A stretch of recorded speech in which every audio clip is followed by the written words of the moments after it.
ಪರಮಪೂಜ್ಯ ಸ್ವಾಮಿ ಶ್ರೀ ಶ್ರೀ ಶ್ರೀ ಜಗದ್ಗುರು ವಿದ್ಯಾರಣ್ಯ ಭಾರತಿ ಸ್ವಾಮೀಜಿಯವರ ಮನಗಳು.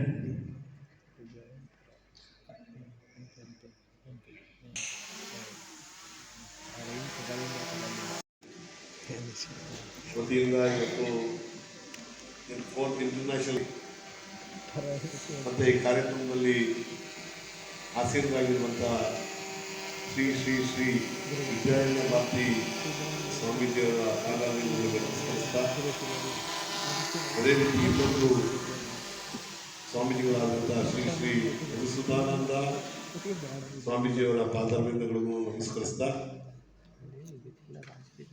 ಮತ್ತು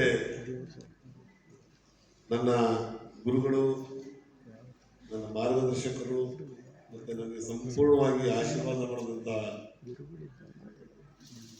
ಸನ್ಮಾನ್ಯ ಎಚ್.ಎಸ್. ತ್ಯಾಗರಾಜ ಗುರುಗಳಿಗೂ ಅವ್ರ ಪಾದಾರವಿಂದಗಳನ್ನು ನಮಸ್ಕರಿಸ್ತಾ, ವೇದಿಕೆ ಮೇಲೆ ಆಸೀನರಾಗಿರುವಂಥ ಮೈಸೂರು ವಿಶ್ವವಿದ್ಯಾಲಯದ ಕುಲಪತಿಗಳಾದಂಥ ಎನ್.ಕೆ. ಲೋಕನಾಥ್ ಅವರೇ, ಹಾಗೆಯೇ ಅವರ ಧರ್ಮಪತ್ನಿಗಳಾದಂಥ ಪಂಪಾ ಮೇಡಮ್ ಅವರೇ, ತಿಳಿಸ್ತಾ ಈ ಒಂದು ವೇದಿಕೆಯ ರೂವಾರಿಗಳಾದಂಥ ಎಚ್.ಎಸ್. ತ್ಯಾಗರಾಜರವರೇ ಹಾಗೂ ಮಧುಸೂದನಾಚಾರ್ಯರವರೇ, ಓರಿಯೆಂಟಲ್ ರಿಸರ್ಚ್ ಇನ್ಸ್ಟಿಟ್ಯೂಟಿನ ಡೈರೆಕ್ಟರ್ ಆಗಿರತಕ್ಕಂಥವರು, ಲಯಂತಿಂ ಮದಾಲಸ ಮಂಜುಳವಾಗ್ವಿಲಾಸ ಮಾಹೇಂದ್ರ ನೀಲದ್ಯುತಿ ಕೋಮಲಾಂಗಿ ಮಾತಂಗ ಕನ್ಯಾ ಮನಸಾ ಸ್ಮರಾಮಿ.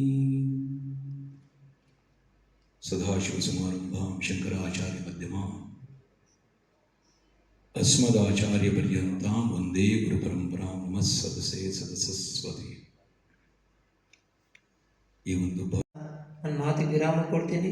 ಸರ್ವೇ ಜನ ಸುಖಿನೋ ಭವಂತು, ಸಮಸ್ತ ಸನ್ಮಂಗಳಾನಿ ಭವಂತು. ಓಂ ತತ್ಸತ್.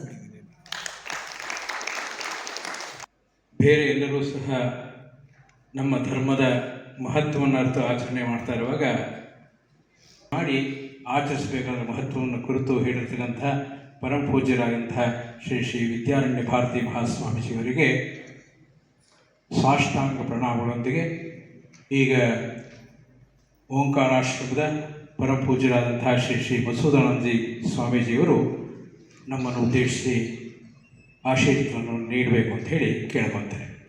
ಜ್ಞಾನವೇ ಅರ್ಹತೆ. ಜ್ಞಾನದ ಭಂಡಾರ ಎಲ್ಲಿರುತ್ತೋ ಅವನು ಗುರು ಅಂತ ಅರ್ಥ. ಹಾಗಾಗಿ ವಿಶ್ವಗುರು ಅಂತ ಯಾಕೆ ಹೇಳ್ತೀವಿ ಅಂತ ಹೇಳಿದ್ರೆ, ಜ್ಞಾನದ ಭಂಡಾರ ನಮ್ಮ ಭಾರತ ದೇಶದಲ್ಲಿ ಇರುವಷ್ಟು ಇಡೀ ಪ್ರಪಂಚದಲ್ಲಿ ಎಲ್ಲೂ ಕೂಡ ಇಲ್ಲ.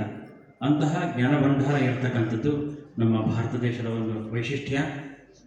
ಅದರಲ್ಲಿ ಪ್ರಾಚ್ಯವಿದ್ಯಾ ಸಂಶೋಧನಾಲಯ ಬಹಳ ದೀರ್ಘವಾದ ಶತಮಾನದಿಂದ ಬಹಳ ದೊಡ್ಡ ಕೆಲಸವನ್ನು ಮಾಡ್ಕೊಂಡು ಬರ್ತಾ ಇದೆ. ಇದರಲ್ಲಿ ಜ್ಞಾನದ ಶಾಖೆಗಳು, ಕವಲುಗಳು ಏನೇನಿದೆ ಅದು ಎಲ್ಲವೂ ಕೂಡ ಇದೆ. ಇದು ಈ ಸಂಸ್ಥೆಯಲ್ಲಿ ಜ್ಞಾನ ಈ ಒಂದು ಪಾರ್ಟ್ ಇಲ್ಲ ಅಂತ ಹೇಳಕ್ಕೆ ಸಾಧ್ಯನೇ ಇಲ್ಲ. ನೀವು ಆಯುರ್ವೇದ ಆಗಿರಬಹುದು, ಭೌತಶಾಸ್ತ್ರ ಆಗಿರಬಹುದು, ಅರ್ಥಶಾಸ್ತ್ರ ಇರಬಹುದು, ನಮ್ಮ ವೇದಾಂತಾದಿಗಳು ಇರಬಹುದು, ಎಲ್ಲವೂ ಕೂಡ ಇದರಲ್ಲಿದ್ದಾರೆ. ಇಂತಹ ಅದ್ಭುತವಾದ ಸಂಸ್ಥೆ ಅನೇಕ ಕಾರ್ಯಗಳನ್ನು ಮಾಡ್ಕೊಂಡ್ಬಂದಿದೆ.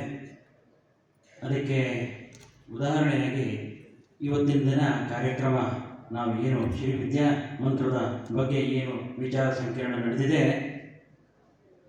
ಇದು ಮೂಲ ಎಲ್ಲಿದೆ ಅಂತ ಹೇಳಿದ್ರೆ ಪ್ರಾಚ್ಯವಿದ್ಯಾ ಸಂಶೋಧನೆಯಲ್ಲಿ ಅಡಗಿದೆ. ನಮ್ಮ ತ್ಯಾಗರಾಜ ಗುರೂಜಿ ಅವರು ಸುಮಾರು 25 ವರ್ಷಗಳಿಂದ ಈ ಸಂಸ್ಥೆಯ ಒಡನಾಟ ಇದೆ. ಅವರ ಆಶ್ರಮಕ್ಕೆ ಹೋಗಿದ್ದೆ ನಾನು. ಆಶ್ರಮಕ್ಕೆ ಹೋದಾಗ ಅವರ ಕೂತ್ಕೊಂಡಿರುವ ಸ್ಥಳವನ್ನು ನೋಡಿದಾಗ ನಮ್ಮ ಪ್ರಾಚ್ಯವಿದ್ಯಾ ಸಂಶೋಧನಾಲಯ ಎಲ್ಲ ಗ್ರಂಥಗಳು ಸುತ್ತಮುತ್ತಲಿದ್ದಾರೆ. ಅವರು ಗಣ್ಯರು ಈ ಕಾರ್ಯಕ್ರಮದಲ್ಲಿದ್ದಾರೆ. ಈಗ ಲೋಕಾರ್ಪಣೆಯನ್ನು ನಮ್ಮ ಉಪಕುಲಪತಿಗಳು ಮಾಡಿದ್ದಾರೆ.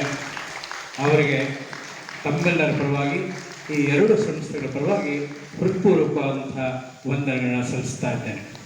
ಯಶಸ್ಸಿಗೆ ಕಾರಣರಾದ ಮಾಧ್ಯಮ ಮಿತ್ರರಿಗೆ, ಸ್ಥಳಾವಕಾಶ ನೀಡಿದ ಮೈಸೂರು ವಿಶ್ವವಿದ್ಯಾನಿಲಯದ ಅಧಿಕಾರಿಗಳಿಗೆ, ಓರಿಯೆಂಟ್ ರಿಸರ್ಚ್ ಇನ್ಸ್ಟಿಟ್ಯೂಟ್ನ ಎಲ್ಲ ಅಧಿಕಾರಿ ಮಿತ್ರರಿಗೆ, ಎಲ್ಲ ಉಪಾಸಕರಿಗೆ, ಎಲ್ಲ ಪ್ರತಿನಿಧಿಗಳಿಗೆ, ವಿಷಯ ಮಂಡಿಸಿದ ಎಲ್ಲ ಭಾಷಣಕಾರರಿಗೆ, ಛಾಯಾಗ್ರಾಹಕರಿಗೆ, ಧ್ವನಿವರ್ಧಕವನ್ನು ಅಚ್ಚುಕಟ್ಟಾಗಿ ನಿರ್ವಹಿಸಿದ ಸಿಬ್ಬಂದಿಗಳಿಗೆ, ಕಾರ್ಯಕ್ರಮ ನಿರ್ವಹಣೆ ಮಾಡಿದ ಎಲ್ಲ ಹಿರಿಕಿರಿಯ ಸ್ನೇಹಿತೆಯರಿಗೂ ಹೃದಯಪೂರ್ವಕ ವಂದನೆಗಳನ್ನು ಸಲ್ಲಿಸುತ್ತೇನೆ.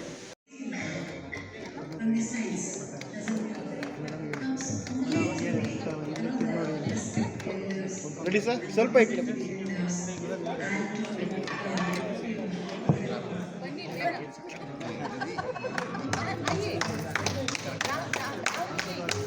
Madam ready.